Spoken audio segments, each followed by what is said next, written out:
Bonjour et merci de nous rejoindre pour la suite des aventures de nos 5 jeunes gagnants du concours de français de la Fédération des Alliances françaises de Nouvelle-Zélande.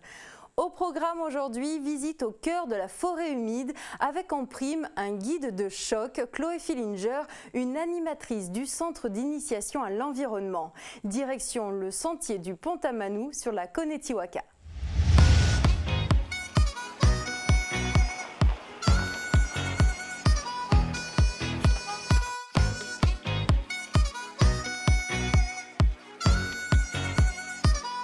Ce qu'on va faire aujourd'hui, c'est qu'on va aller visiter la forêt humide, donc on va emprunter le sentier du Pont-à-Manou. On va pouvoir observer un peu les plantes. Vous verrez qu'il y a des petits panneaux qui donnent des explications sur les plantes de la forêt humide.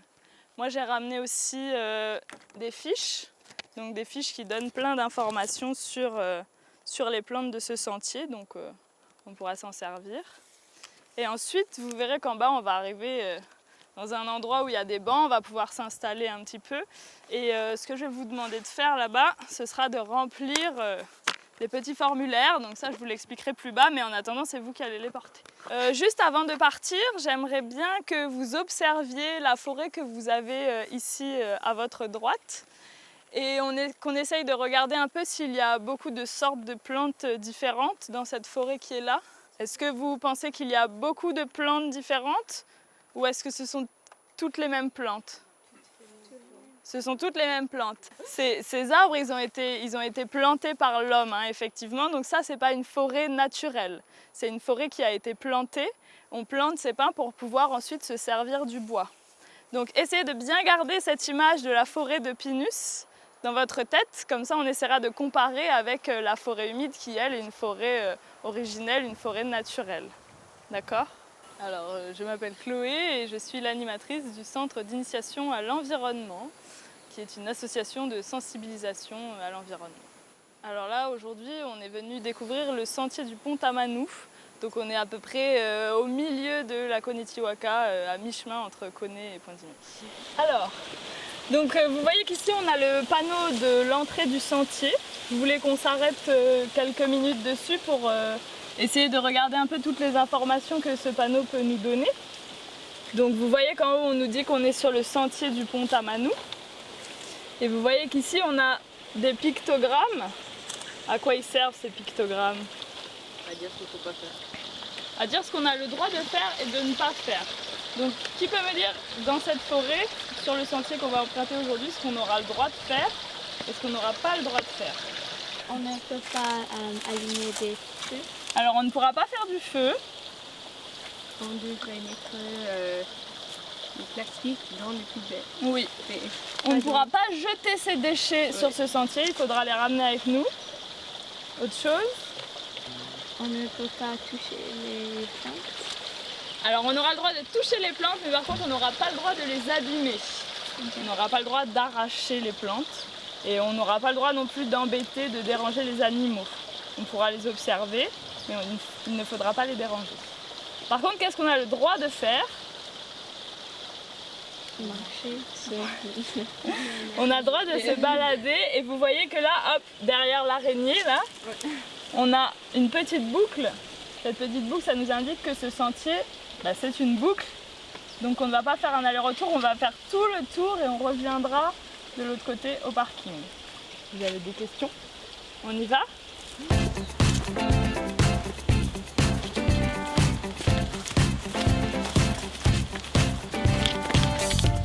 Alors je m'arrête ici parce que vous voyez derrière moi il y a toutes sortes de plantes. Est-ce que vous en reconnaissez une peut-être? Les fougères. Les fougères, ça. Alors est-ce que vous connaissez cette sorte de fougère là? Vous voyez que cette fougère, elle a un très grand tronc. Donc comme elle a un tronc, on l'appelle la fougère arborescente. Dans arborescente, on entend arbre, parce qu'elle a un très grand tronc et les feuilles sont au sommet. Par exemple, si je prends cette fougère-là, regardez, celle-ci, est-ce qu'elle a un tronc? Non. Est-ce que c'est une fougère arborescente? Non. Celle-ci, ce sera la fougère royale. On l'appelle la fougère royale. Ici, vous voyez que vous avez une fougère arborescente, mais derrière, il y a une autre sorte de fougère arborescente. Donc aussi une fougère avec un très grand tronc, mais une autre sorte. Est-ce que vous la voyez? Alors il faut bien observer son tronc. Observez le tronc des fougères arborescentes que vous voyez derrière et dites-moi si vous en voyez une qui est différente de celle-ci. Alors, à laquelle tu penses? Celle qui est juste là? Alors les fougères arborescentes, hein, toujours les fougères. Si vous regardez celle qui est juste là-bas, un peu plus haut, je ne sais pas si vous la voyez bien, vous pouvez vous rapprocher. Hein. Si vous observez cette fougère, le tronc de cette fougère, vous voyez qu'il y a des grosses marques blanches dessus, qu'il n'y a pas sur celle-ci. C'est comme ça qu'on peut les reconnaître, ce ne sont pas les mêmes sortes de fougères en fait, ce ne sont pas les mêmes genres de fougères. Si vous voulez, on peut regarder dans le livret dont je vous ai parlé tout à l'heure.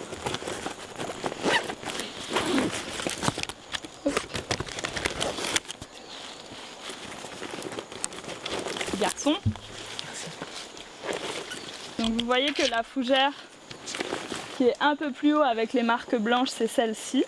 Et l'autre, celle qui est juste derrière nous, c'est celle qui est à la page d'après, celle-là. Est-ce que vous avez des fougères arborescentes aussi en Nouvelle-Zélande? Oui. Oui? Arborescent. Oui. Oui, aussi. Et aussi des fougères royales. Oui. Ok. On continue?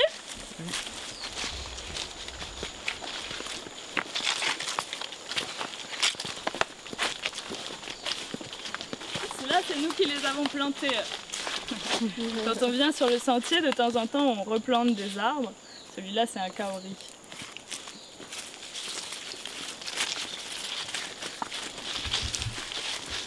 Donc là, ça y est, on est au cœur de la forêt humide. Donc tout à l'heure, je vous ai demandé de garder en tête l'image de la forêt de Pinus. Est-ce qu'il n'y a que des arbres?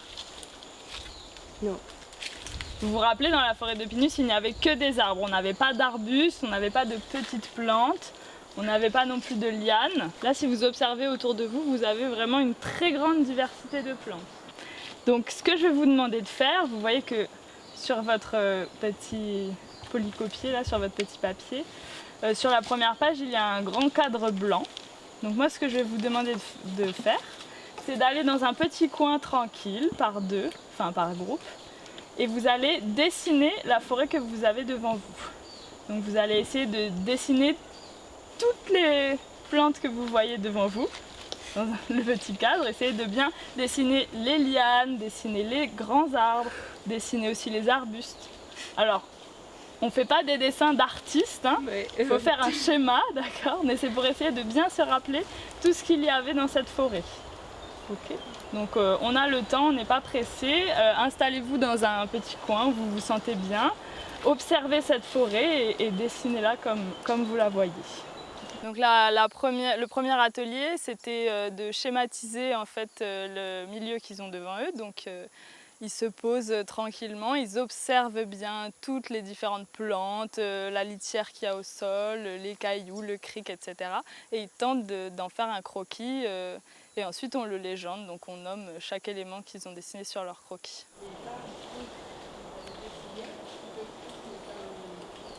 C'est une palétuvier pour stabiliser l'arbre à des racines sur terre. Tout te rappeler toutes les choses que Alma nous avons dit.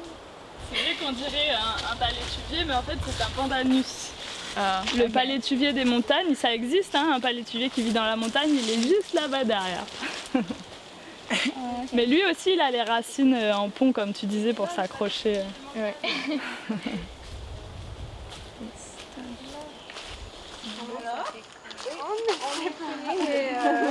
Les noms sont un peu difficiles. Alors, les feuilles mortes, parfait. Oui.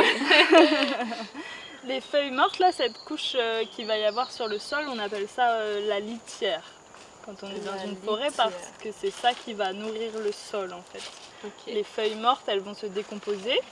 Donc c'est pour ça qu'on appelle ça la litière, parce qu'en dessous, on va trouver une autre couche de terre noire assez foncée, qui est très fertile, donc qui va permettre aux plantes de se nourrir. Les cailloux, ok. Ça, qu'est-ce que c'est? Pas d'herbe.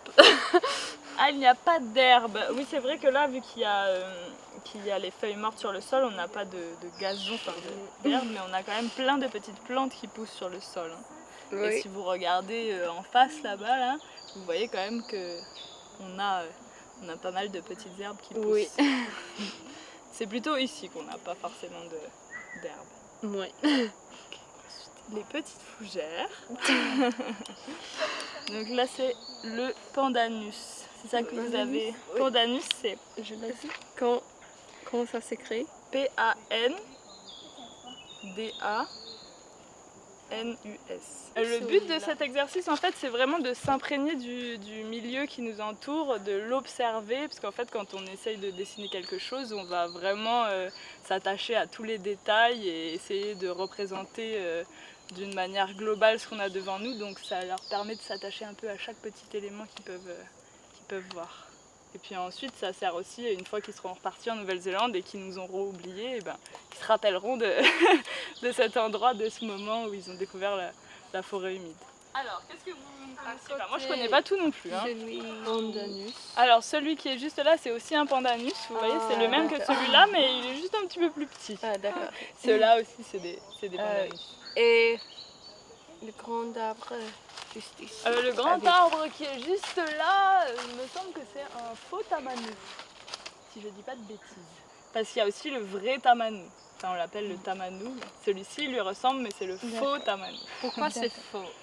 En Nouvelle-Calédonie, on a beaucoup de plantes qui s'appellent faux, quelque chose faux manguier, faux figuier. Donc vous voyez, dans la forêt, on a vraiment plein d'étages. En fait, on va avoir beaucoup de choses sur le sol, des petites plantes, la litière. Ensuite, à la hauteur des arbustes, on a aussi beaucoup de plantes qui sont en train de grandir, des fougères, etc. Sur le tronc des arbres, on a aussi des plantes qui poussent sur le tronc, des mousses, des lianes. Et après, plein de sortes de grands arbres.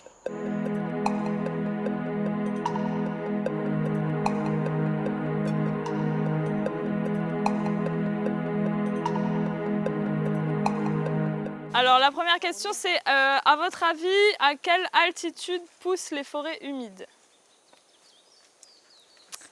La question c'est plutôt, à votre avis, est-ce que la forêt humide elle va pousser sur le bord de mer, dans les plaines, ou plutôt sur les collines, ou plutôt au sommet des montagnes? Plutôt au niveau des criques, tout ça. Là où il y a de l'eau. Alors, au niveau des criques, c'est pas une altitude. Hein. Ah bah dans les montagnes. Plutôt dans les montagnes, mais en fait la forêt humide, on la trouve à partir de 300 mètres. Donc on la trouve entre 300 et 1600 mètres. Alors, pourquoi ces forêts sont humides? Parce que c'est toujours humide dans la forêt. Il y a beaucoup de pluie. Oui, parce qu'il va y avoir beaucoup de pluie qui tombe sur la forêt humide. C'est plutôt par rapport à la pluie, c'est vraiment ce que je vous ai expliqué tout à l'heure, le fait que la pluie tombe sur la chaîne de montagnes et sur la côte est et moins sur la côte ouest, c'est ce qui fait que la forêt humide se trouve de ce côté-là. Et la dernière? Où trouve-t-on de la forêt humide en Nouvelle-Calédonie? Alors, où trouve-t-on de la forêt humide en Nouvelle-Calédonie? Côte est et le centre. Dans les montagnes. Alors, on en trouve sur la chaîne de montagnes et sur la côte est. Il y en a aussi sur les îles Loyauté. Je voulais vous montrer aussi une plante qui est ici.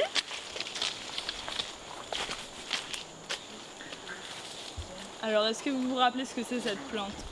On l'a vu au début, je vous ai dit, il y a la fougère arborescente avec son très grand fougère royale. Voilà. Celle-ci, c'est une fougère royale. Dans cette forêt, on trouve plusieurs sortes de fougères royales. Si vous regardez celle-ci, de quelle couleur sont les tiges? Marron foncé. Noir, marron foncé. Vous verrez un peu plus loin, on en verra une avec les tiges vertes. Celle qui a les tiges vertes, c'est une fougère royale qu'on peut trouver dans d'autres forêts humides du Pacifique.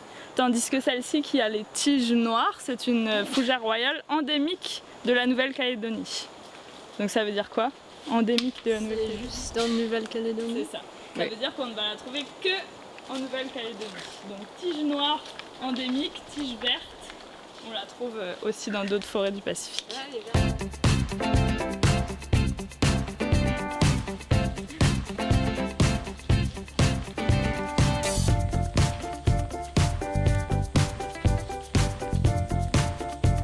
Ce qu'on va faire maintenant, c'est que vous allez vous remettre par petits groupes comme tout à l'heure. Et est-ce que je peux t'emprunter ça, s'il te plaît?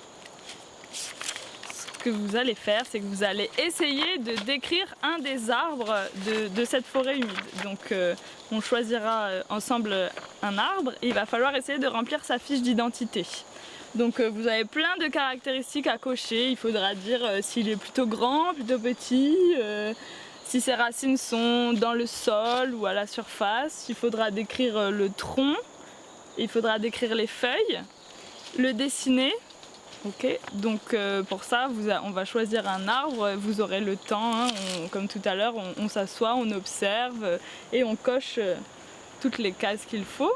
Pour ça, vous avez à l'intérieur de votre, c'est moi qui l'ai, à l'intérieur de votre pochette plastique, je vous ai mis 2 fiches, ça va vous aider pour décrire les feuilles, si j'y arrive.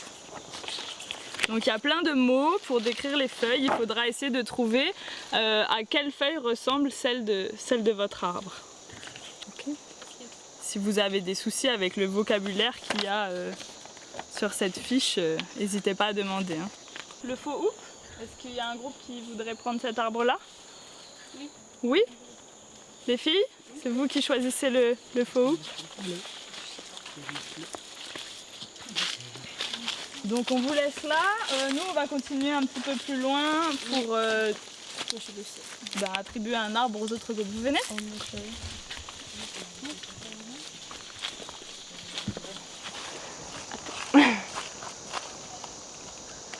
C'était eu 1 mètre, le milieu, le rouge. Le rouge, ok. Là, 2 mètres. Alors, Peut-être ça. 1 mètre, oui. Ok. C'est juste en Nouvelle-Calédonie. les racines sont En profondeur. profondeur. 2 mètres. Je vous ramène une petite cordelette parce que sur votre fiche on vous demande la circonférence du tronc. Oui. Donc la taille du tour du tronc et du coup c'est avec ça qu'on mesure. Donc un petit trait noir c'est 10 cm. Ouais. Et là hop. En rouge c'est 1 mètre, donc la corde elle fait 2 mètres, vous l'entourez autour. Bon alors vous n'avez pas vraiment de tronc, donc soit vous pouvez essayer d'entourer la base, oui. Soit essayer d'entourer une tige et dans ce cas-là barrer tronc et mettre tige à la place. D'accord? Ici, oui. On vous demande la circonférence du tronc, mais un tronc, oui. C'est ça, vous n'avez pas de tronc. Oui, soit vous entourez toute la base.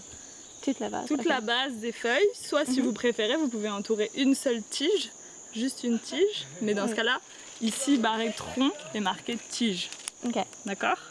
Merci. Maintenant plus tard. Oh, maintenant. pourquoi pas? S'il y a des mots que vous ne comprenez pas, passez les questions et quand je reviendrai, on verra ensemble. Oui.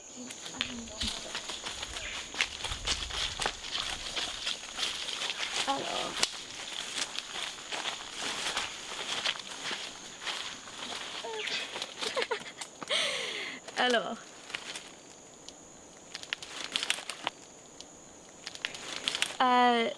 je prends le mesurement de la tige d'une partie de fougère royale. C'est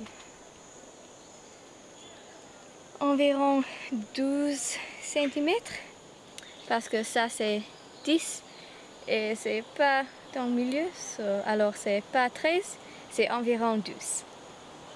C'est ça. 12 cm. Oh, ouais. Yep, 1, 2, 12, 12. Pas de... 12.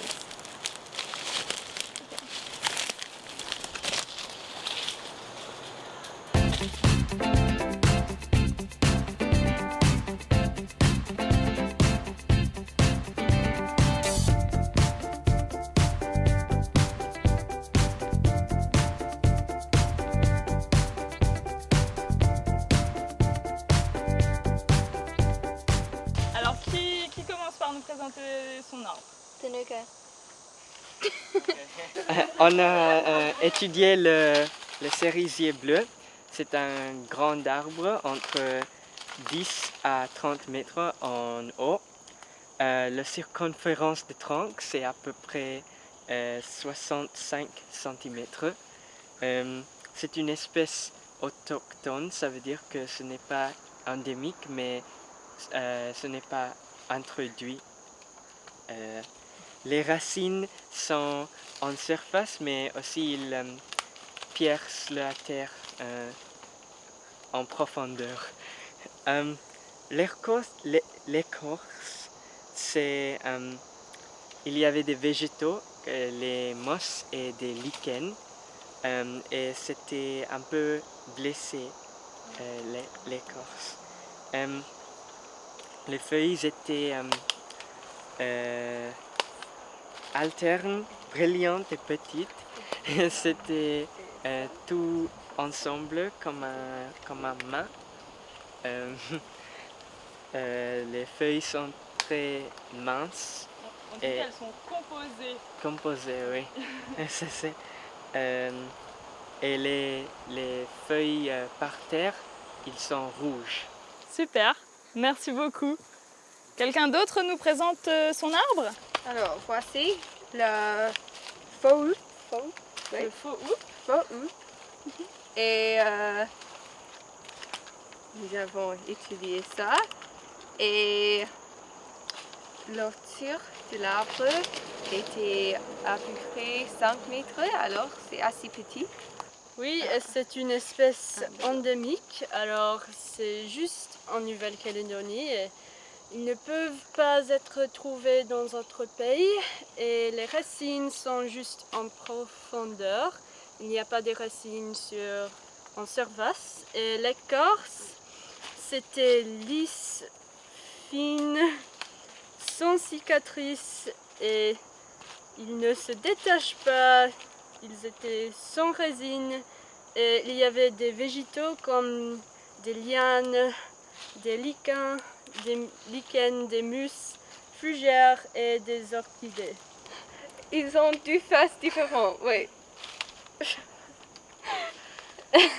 Et le limbe des feuilles est lisse et lancéolé. Et lancéolé. Lancéolé, ok, je crois. Super. C'est bon pour vous? Oui. Merci beaucoup. Et les dernières? Nous avons étudié les fusées royales là. C'est très grand. Et il n'y a pas un tronc, alors il y a une tige. Et la circonférence du tige, c'est 12 cm. Et c'est une espèce autochtone. Alors, ce n'est pas endémique comme les fusées royales avec les tiges noires ou marron. Les feuilles peuvent grandir à plus de 2 mètres. Il y a des poilus. Et les feuilles sont composées parce qu'une feuille c'est composé de beaucoup de petites feuilles. De folioles. Folioles. Oui. Oui. Et les feuilles sont identiques. Oui. Alors, les deux faces étaient identiques? Oh, les deux faces. Oh non, c'est pas identique. Oh oui, ok, désolée. Merci beaucoup. Merci. Je vous propose qu'on termine le sentier et qu'on va aller voir une stèle qui a été posée au bord de la route et ensuite on retournera au parking et notre visite sera terminée. Ok? On y va? Tu prends le... Et les élèves avaient l'air vraiment ravis, ils ont été très attentifs et très ouverts à la découverte de la forêt, donc je pense que pour eux c'était une expérience positive. Ils ont bien participé et ils ont réussi à expliquer, à décrire leur arbre en français, ce qui n'était pas un exercice facile, donc un bon niveau pour ce groupe.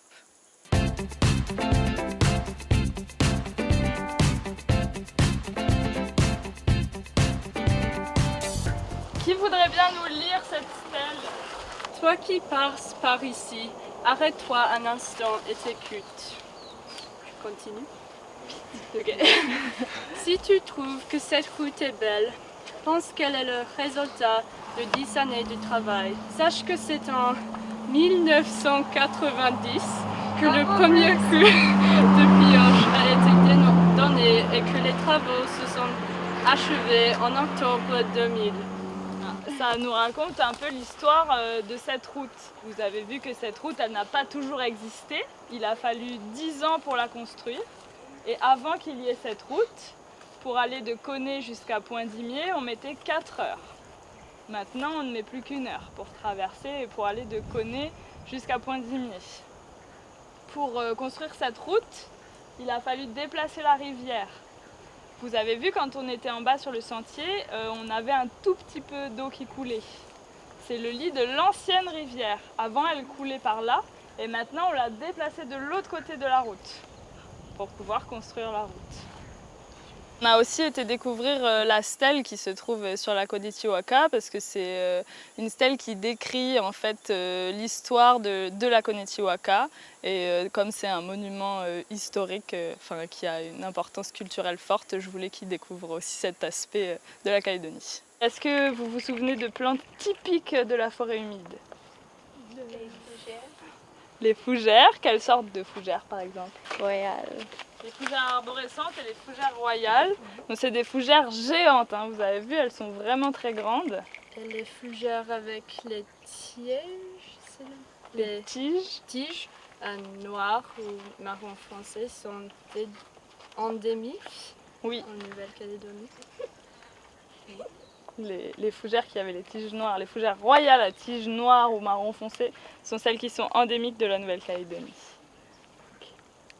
Bon, bah c'est super. Est-ce que vous avez des dernières questions, des choses à dire avant de se quitter? Merci pour avoir nous prendre dans la forêt humide. Eh ben, avec plaisir.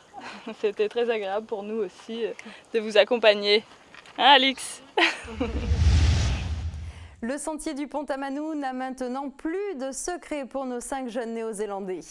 Dans notre prochain épisode, nos lauréats vont prendre la route un peu plus au nord de la Grande Terre, direction Yengen, pour aller voir de plus près notre célèbre roussette. Merci de nous avoir suivis, à bientôt.